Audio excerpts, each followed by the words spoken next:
नमस्कार मित्रांनो, विनोदोगातीलही तुटेना या मालिकेच्या येणाऱ्या भागामध्ये मित्रांनो एक आता धक्कादायक आणि असा एक भयानक ट्विस्ट आता आपल्यासमोर मी घेऊन आलेला आहे। तर मैत्रिणींनो, काय असेल हा ट्विस्ट आणि नक्की काय झालेलं असेल?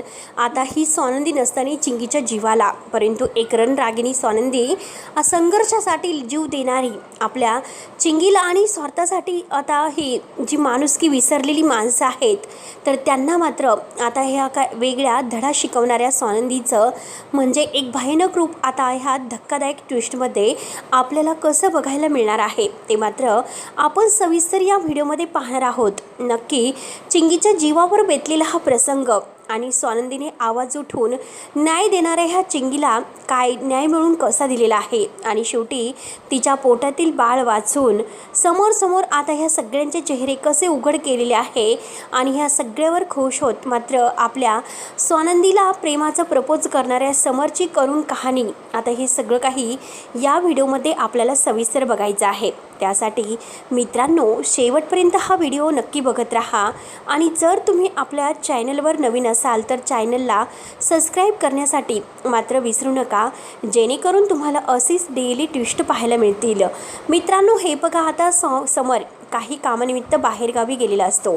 कंपनीचं महत्त्वाचे काम त्याला आता करण्यासाठी तो फॉरेनला गेलेला आहे आणि आता स्वानंदीला समरची फार आठवण येत असते, कारण समर नाही तिला आता जीवाला तिच्या हुरूर वाटत असते आणि त्यात म्हणजे चिंगीचं टेन्शन, राजवाडे केव्हा येतील आणि चिंगीला केव्हा न्याय देतील हे तिला आता अगदी आतुरता लागलेली असते, कारण चिंगीची होणारी घुसमट आणि तिच्या डोळ्यातील पाणी मात्र काही स्वानंदीला बघवत नाही। त्यात म्हणजे आता कंपनीमध्ये समर नसल्यामुळे आनंदवर सगळी जबाबदारी पडलेली असते, म्हणून आनंद हा स्वानंदीला फोन करतो आणि वहिनी आज मात्र तुम्ही ऑफिसला येऊ शकताल का, कारण का कामाची खूप जबाबदारी वाढलेली आहे, समर इथे नाही, समर येईपर्यंत तुम्ही 2-3 दिवस येऊ शकतात का? स्वानंदी म्हणते की ठीक आहे मी येते, पण त्या अगोदर स्वानंदीला मात्र आता मंदाचा कॉल आलेला असतो, कारण अधिरा आणि तिचं जोराचं भांडण झालेलं आहे। मग स्वानंदीला तिकडे सुद्धा जायचं असतं आणि चिंगीची सुद्धा आता तिला काळजी घ्यायची असते की चिंगीला आता या घरातल्यापासून सगळं काही कसं तिचं संरक्षण करायला तिला शिकवायचं, तिला सगळ्याबद्दल समजायचं, म्हणून तिचे कान उघडणी केलीच पाहिजे। म्हणून चिंगी आता अगोदर आनंद भाऊजींना फोन करते आणि म्हणते की हे बघा मी जरा आता इकडे आईबाबांच्या घरी जाऊन येते, तोपर्यंत मी थोडंसं लेट ऑफिसला येते, जे काही असेल तोपर्यंत तुम्ही बघून घ्या। आनंद भाऊजी म्हणतात की ठीक आहे स्वानंदी वहिनी चालेल। तेव्हा स्वानंदी मात्र आता चिंगीला समजायला तिच्या रूममध्ये येते आणि तिने सकाळचा नाश्ता दूध वगैरे घेतलं की नाही याची चौकशी करते। चिंगी रडत असते, स्वानंदी तिला म्हणते की हे बघ चिंगी रडून काही उपयोग होणार नाही, तुला जर तुझ्या बाळाचा हक्क तुला मिळवायचा असेल आणि बाळाला मात्र आता व्यवस्थित त्याची काळजी वगैरे घेऊन तुला आता सगळं काही व्यवस्थित पार पाडायचं असेल तर त्या अगोदर तुला स्वतःची काळजी घेणं खूप गरजेचं आहे, तरच मात्र तू ह्या बाळाला सगळं काही व्यवस्थित देऊ शकते।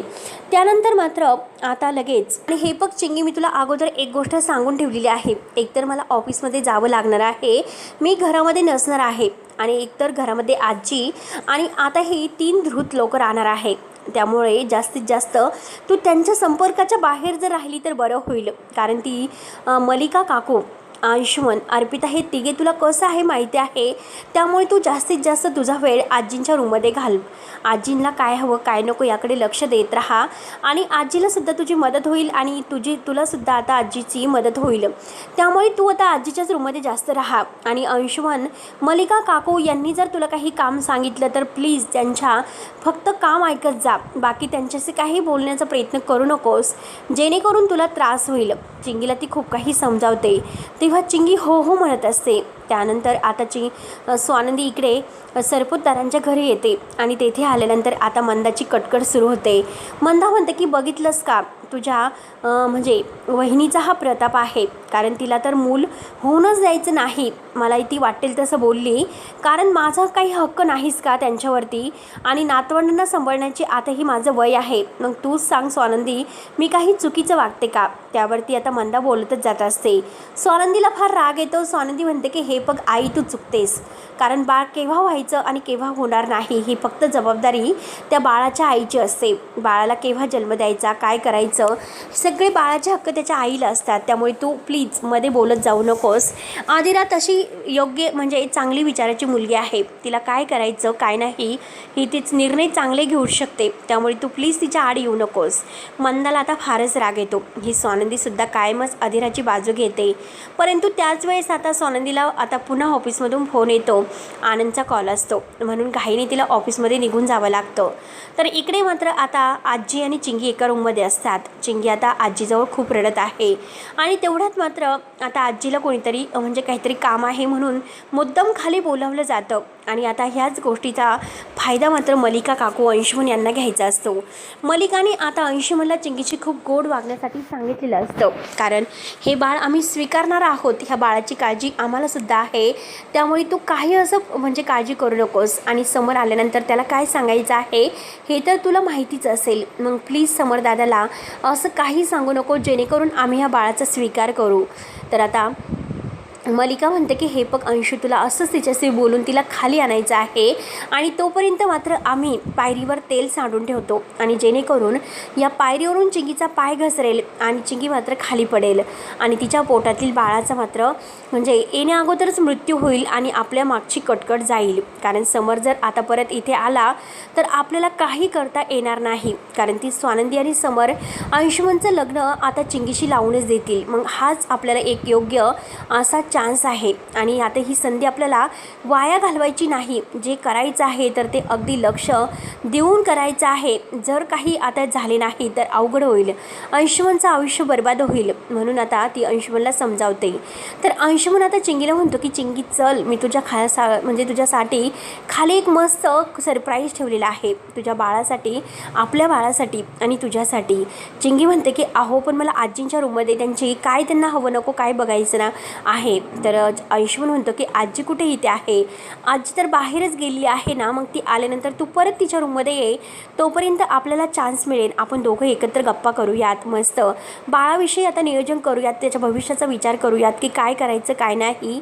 तर चिंगी म्हणते की अहो तुम्ही तर आत्ता काल असे म्हणाला होतात की बाळाचा गर्भ पाडून टाक. हे बाळ आपल्याला नको आहे आणि आज मात्र तुम्हाला बाळाची इतकी काळजी वाटते. अंशुमन म्हणतो की हो ना माझे डोळे उघडले. कारण चिंगी तूसुद्धा मला हवी आहे आणि बाळसुद्धा मला हवं आहे. म्हणून मात्र आता चिंगीला असं वाटतं की खरंच अंशुमन आपल्याशी किती चांगलं वागतात.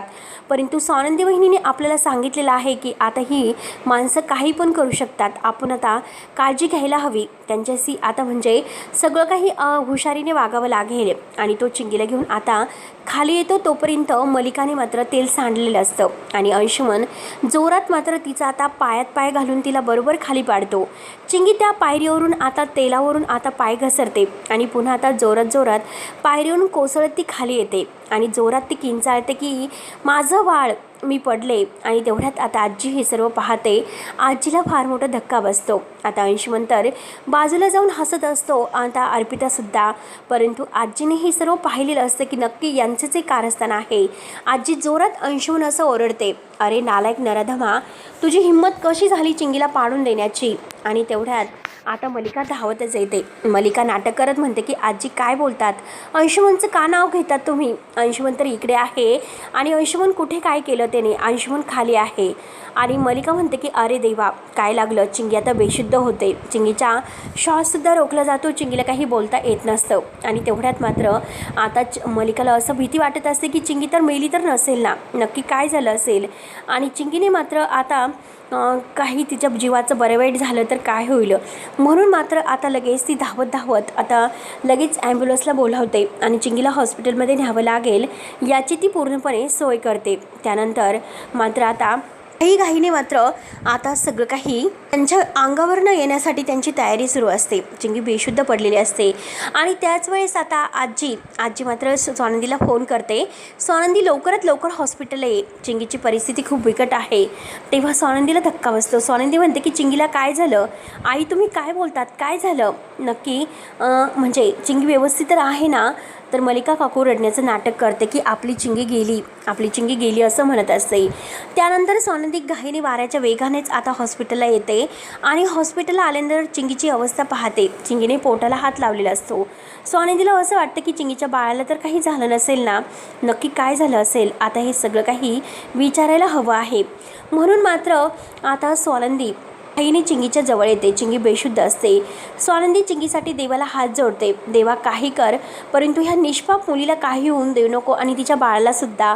आणि आज मी तुझ्यापर्यंत आता देवा ह्या निष्पाप मुलीसाठी एक प्रार्थना करत आहे. प्लीज तू माझी प्रार्थना ऐक आणि त्याचं फळ दे. तर आता चिंगी मात्र डोळे उघडायचा प्रयत्न करत असते, परंतु चिंगीच्या बाळाला काय होईल डॉक्टर काहीच सांगू शकत नव्हते, कारण पोटाला जबरदस्त मार लागलेला आहे.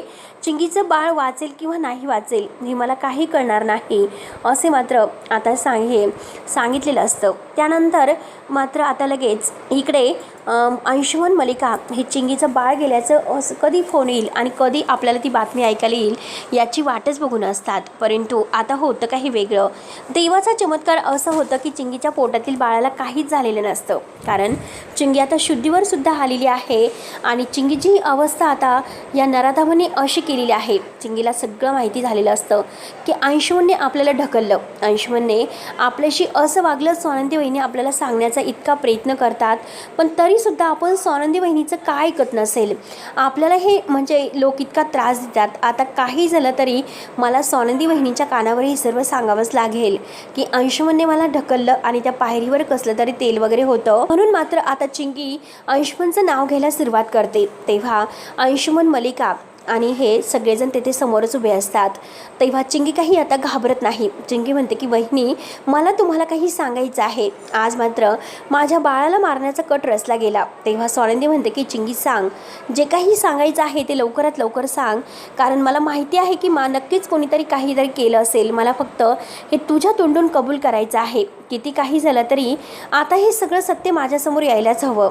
तेव्हा लगेच हे चिंगी सगळं काही सांगते आणि त्याच वेळेस आता समर येणार असतो आणि समरची तेव्हाच एंट्री होणार आहे, जेव्हा आता चिंगी सगळं काही सांगते. चिंगीच्या बाळाला कसं मारण्याचा प्रयत्न केला गेला, नक्की काय झालं, ह्या सगळ्याचं मात्र आता चिंगी बरोबर आता स्वानंदीला सगळं काही सांगते. तेव्हा स्वानंदी मात्र अंशुमनच्या पुन्हा एक कानामागे ठेवून देते आणि अंशुमनला म्हणते आता बघ मी चिंगीला आणि चिंगीच्या बाळाला कसा न्याय मिळवून देते, कारण आज तुम्ही चिंगीला मारण्याचा प्लॅन केला, तिच्या बाळाला संपवण्याचा कट रचला, पण तरीसुद्धा मात्र मी काही हार मानणारी नाही. शेवटी तुला ह्या बाळाचा हक्क त्याला द्यावाच लागेल. किती काही झालं तरी तुला चिंगीला आणि तिच्या बाळाला न्याय द्यावाच लागेल. तू कितीही प्रयत्न कर त्यांना संपवण्यासाठी, पण आज मात्र तुझी सुटका नाही, कारण आता तो तिला त्या दिवशीसुद्धा गळा दाबून मारण्याचा प्रयत्न केला होतास आणि आजसुद्धा.